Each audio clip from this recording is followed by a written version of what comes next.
Over the last 2 decades, the conversation about climate change, the effects of climate change, we all have a voice, has changed. But it got warmer over thousands of years. We are talking about a warm-up that's happening in decades. More of us are talking about it, whether it's the temperatures, the droughts, or hurricanes. It's heavy rain already, and it's expected to continue. And across Hampton Roads, Virginia Beach on the north end, major tidal flooding. Hurricane Matthew was the wake-up call. You can see just how bad it is. But with the rate at which our climate is changing, extreme events are no longer the only piece of evidence. And wind all morning long. Our weather is just weirder.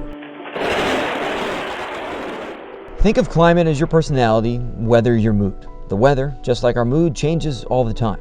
But when our personality begins to differ, those mood swings become more frequent. The jet stream is meandering all over the place. And so the weather patterns have just shifted all over the place. Whereas June 15th through August 15th, it used to be very, very quiet weather. You don't see that. You see bigger events. And most notably for the city of Virginia Beach is the frequency of flooding. Here's a classic cold front in November, or Princess Anne Plaza during a rainy August day, or the wind tides in southern Virginia Beach on a perfectly sunny day. We're surrounded. You've got the bay to the north, you've got the Elizabeth River to the west, the Atlantic Ocean to the east, and you've got Back Bay, Albemarle, everything coming up from the south. This November, people in Virginia Beach will decide on a bond referendum. Approving it would allow the city to fast-track 21 flooding and stormwater projects to address these ongoing flooding issues.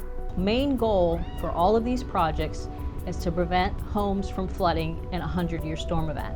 And then on top of that is to allow street flooding, but only up to 3 inches at the crown of the road for a 10-year storm. Projects as complex as tidal gates and pump stations near Windsor Woods and Princess Anne Plaza, or as straightforward as elevating roads off of Shore Drive, all of which to mitigate flooding for decades to come.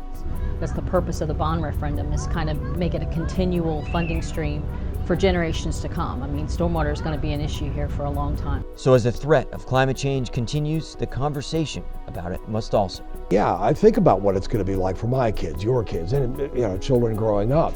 How will this world be different because of the effects of climate change?